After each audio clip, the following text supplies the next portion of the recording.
So you see him shooting at children, and then what happened? And then I just remember him going through the classrooms, and he started shooting in window by window until he got to the door where he walked in through.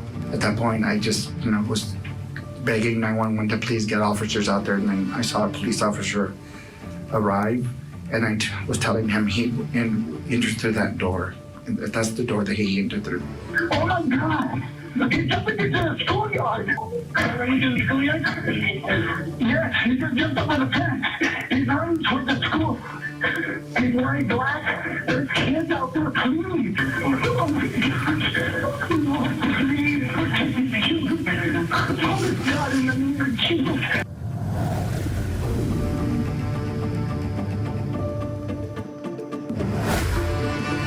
What did you do after the awards?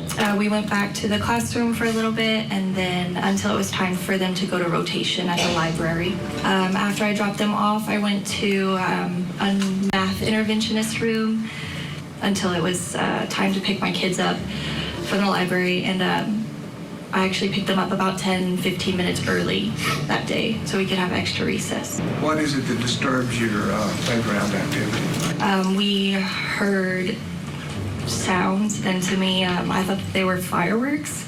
And then I walked to, they had like bleachers in the middle of the playground so I could see my kids, and I didn't make it there until Coach Gonzales picked up his radio and started yelling for us to get inside.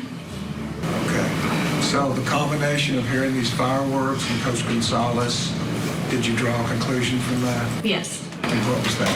That there was gunfire. As we were all running into the classroom, I saw I don't know what to call him, horrible person, walking.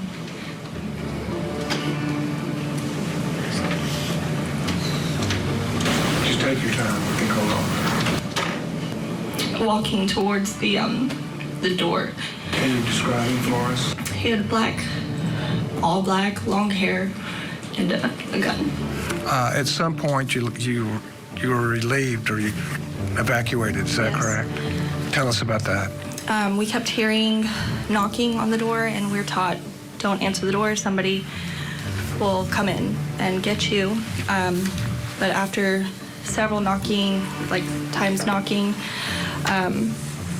and again, I was on the opposite side of the room. One of the teachers, she peeked open the curtain to see, I guess, who it was. And it was law enforcement. And so at that point, she opened the door. They came and said, we're going to move you guys to the parking lot.